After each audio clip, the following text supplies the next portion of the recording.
Hello again everyone, my name is Derailious, and welcome back to another video. Today we're going to be talking about the Taurus Canyon, and my first impressions of the update now that it's been out for a little while. I will be on the skill locked profile talking about this as it's something I've wanted to talk about for a few days now, and I want to get around to it before they release a week 1 patch, which I imagine they will. My first impressions of the Taurus Canyon are incredibly mixed. To begin with, I think that the actual island itself, what the build team did, and the gameplay aspects of the update are really solid. I love all of the new mechanics related to foraging itself. I love the timber mechanic, I think it's really fun. The woodpecker and also the other buff on the axe's petal fall works really well. I think it's super solid, and it makes the gameplay experience of being on the island very, very nice.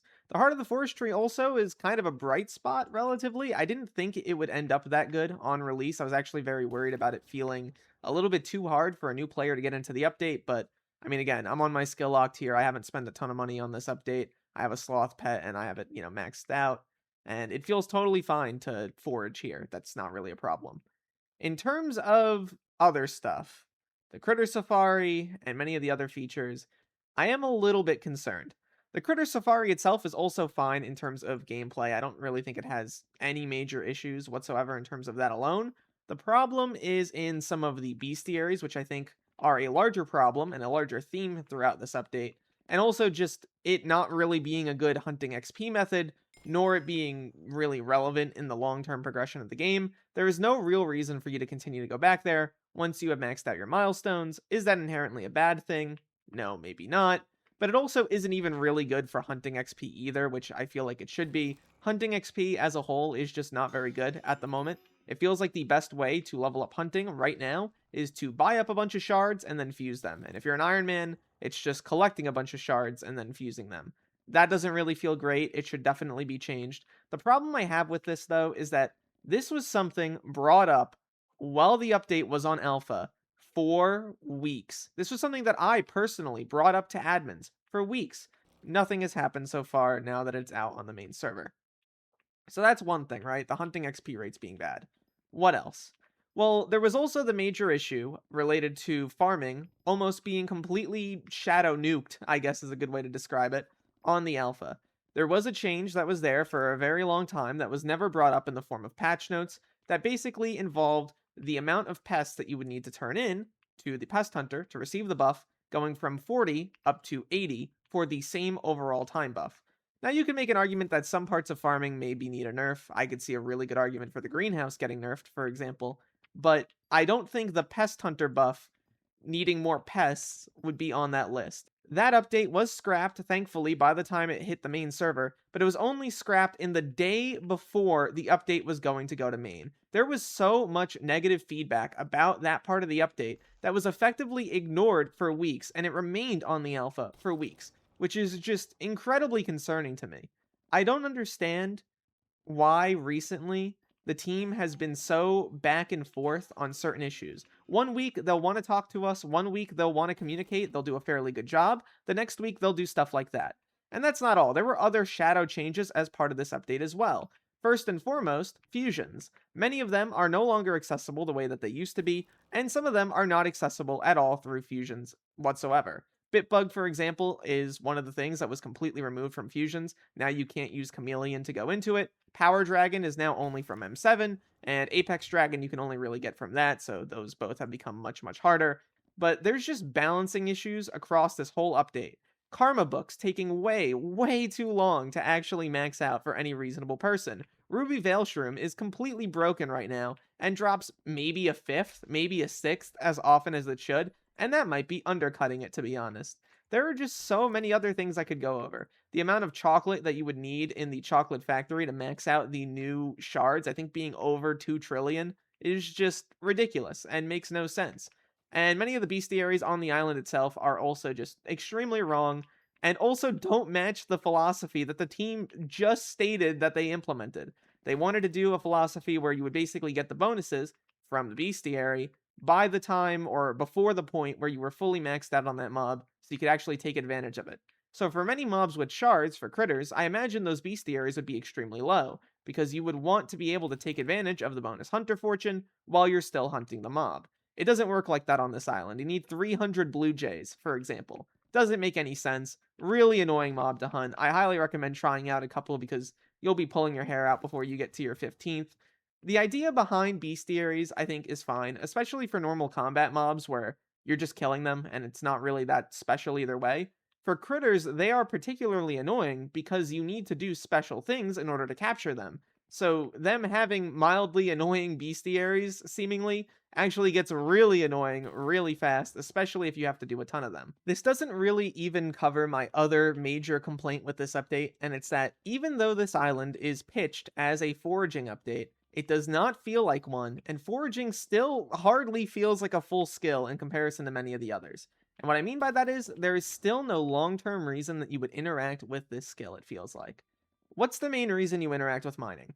Well, mining is used all over the game in terms of recipes. There's stuff like gemstones giving you permanent power. It's a really good source of a lot of the different accessories in the game. There's mobs there that are super relevant for you to fight pretty much anywhere in your progression. And then eventually, towards the end game, you get access to stuff like the Glaciite Caves, which gives you even more resources in the form of the corpses, so on and so forth.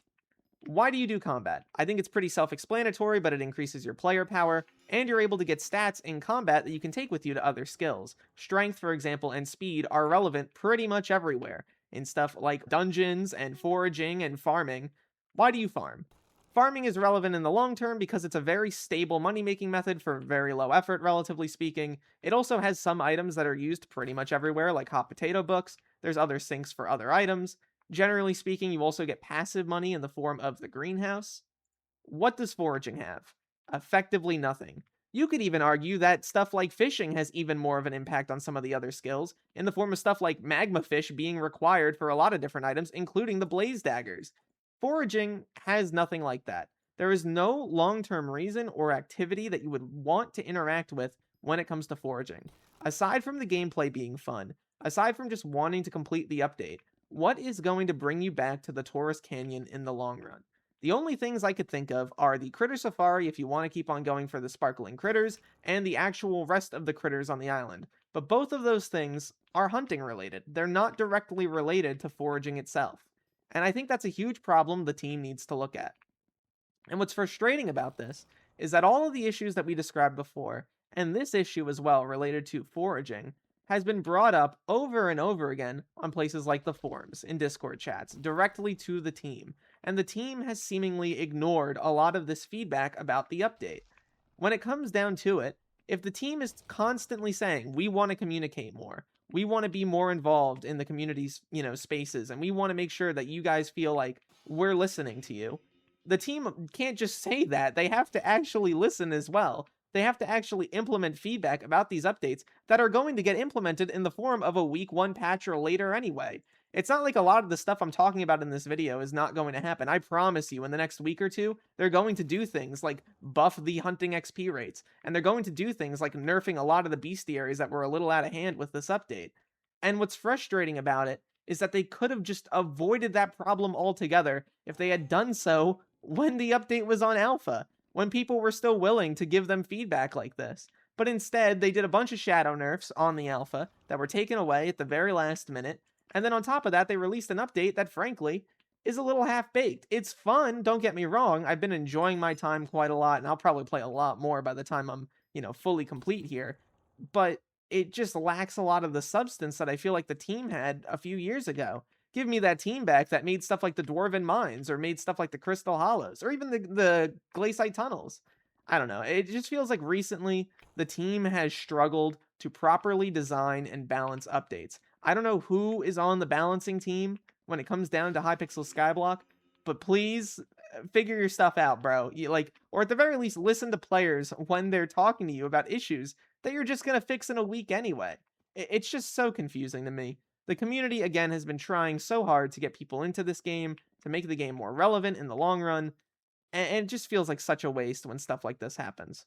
It's just quite silly to me that we are now 2 foraging updates in, and it feels like we've barely gotten one. The mechanics of foraging, sure. The actual cutting down the trees, fine. But there's nothing to go for long term. There's nothing to keep you wanting to do this in the long run. Why do you cut down trees? to get upgrades, to cut down more trees. There's nothing that connects. There's nothing that makes you interested in going for it. Where's the equivalent of a Devon's alloy for this? Where's the equivalent of something like a hype or a term? Just anything engaging to go for. I'm not asking for something to take, hundreds or thousands of hours to get. That's not really relevant. Drop rates or whatever. Just give us something to go for. A system to actually progress in the long run that you feel like you're making progress in something. Give us some level of power here. Anything, really. This is the same problem with stuff like the Lotus Atoll. Obviously, it was an early game island, but even though it was an early game island, they didn't even give early game players the ability to, actually fish effectively on the island. It's just so ridiculous to me, and I just don't think it's going to improve anytime soon. I would love to be proven wrong, but I just don't think the team has the same development chops that they did 4 or 5 years ago. Whoever was on the team making those updates back then, I felt like put a lot more care and thought into these sorts of things than whoever is on the team right now. And maybe that's a curt thing to say, and I'm probably going to get blasted for it. Whatever. I just don't care anymore. I've been playing this game for years. I'm going to continue to play it for a very long time, years to come. And I want it to be good.